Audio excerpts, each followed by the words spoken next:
ಭಗವದ್ಗೀತೆಯನ್ನು ಶ್ರೀಕೃಷ್ಣ ಯುದ್ಧದ ಪ್ರಾರಂಭದಲ್ಲಿ ಉಪದೇಶ ಮಾಡಿದ ಅರ್ಜುನನಿಗೆ ತತ್ವ ಬೋಧೆ ಉಂಟಾಯಿತು.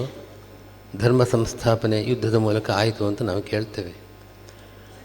ಒಂದು ದೃಷ್ಟಿಯಿಂದ ನೋಡಿದ್ರೆ ಪ್ರತಿಯೊಬ್ಬ ವ್ಯಕ್ತಿಯೂ ಕೂಡ ತನ್ನ ಜೀವನದ ಒಂದು ಸಂಗ್ರಾಮ ಯುದ್ಧದಲ್ಲಿ ತೊಡಗಿದ್ದಾನೆ.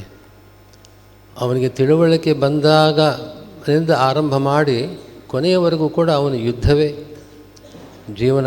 ಜೀವನ ಸಂಗ್ರಾಮ ನಡೆಸ್ತಾ ಇದ್ದಾನೆ. ಒಬ್ಬ ವ್ಯಕ್ತಿ ಮಾತ್ರ ಅಲ್ಲ, ಅವನ ಪರಿವಾರವೇ ಒಂದು ಯುದ್ಧ ಕ್ಷೇತ್ರ ಅಂತ ಹೇಳ್ಬೋದು. ಪ್ರತಿಯೊಬ್ಬರೂ ಕೂಡ ಅವರು ಚೆನ್ನಾಗಿದ್ದಾರೆ, ಅವ್ರ ಸಂಸಾರ ಚೆನ್ನಾಗಿದ್ದಾರೆ ಅಂತ ಇನ್ನೊಬ್ಬರನ್ನ ನೋಡಿ ಹೇಳ್ತಾರೆ. ಆದರೆ ಪ್ರತಿಯೊಬ್ಬರಿಗೂ ಅವರವರ ಸಂಸಾರದ ಅನುಭವ ಅಂತಂದರೆ ದೊಡ್ಡ ಯುದ್ಧವೇ ಅದು. ಆ ಯುದ್ಧದ ಒಂದೊಂದು ರೀತಿ ಮಾತ್ರ ಬೇರೆ ಇರ್ತದೆ.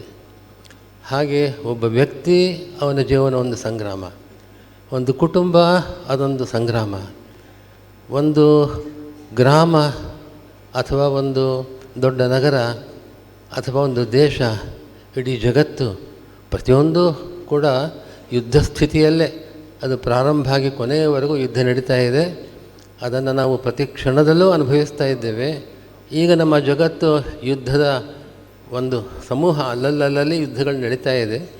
ಮುಂದೆ ಯಾವ ಯುದ್ಧ ನಡೆಯುತ್ತೋ ಅಂತ ಭಯ ಇದು ಜಗತ್ತಿಗಿದೆ.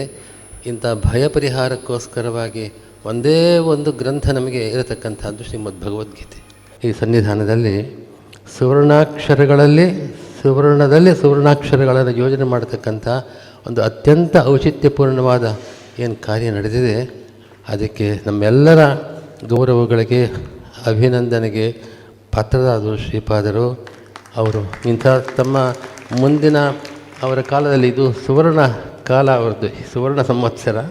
ಮುಂದಿನ ಅವರ ಪೂರ್ಣ ಆಯುಷ್ಯದಲ್ಲಿ ಪೂರ್ಣ ಆರೋಗ್ಯವನ್ನು ಪಡೆದು ಇಂಥ ಮಹಾಕಾರ್ಯವನ್ನು ನಡೆಸಲಿ. ಜಗತ್ತಿನ ಎಲ್ಲರಿಗೂ ಕೂಡ ಆ ಶಾಂತಿ, ಒಂದು ಸಮಾಧಾನ ಶ್ರೀಕೃಷ್ಣನ ಅನುಗ್ರಹದಿಂದ ಪ್ರಾಪ್ತವಾಗಲಿ ಅಂತ ಹೇಳಿ, ಎಲ್ಲರನ್ನೂ ಇವತ್ತು ಯಾರು ಸನ್ಮಾನಿತರಾಗಿದ್ದಾರೆ ಅವರೆಲ್ಲರನ್ನು ಕೂಡ ಅಭಿನಂದಿಸಿ ನನ್ನ 4 ಮಾತನ್ನು ಮುಗಿಸ್ತಾ ಇದ್ದೇನೆ.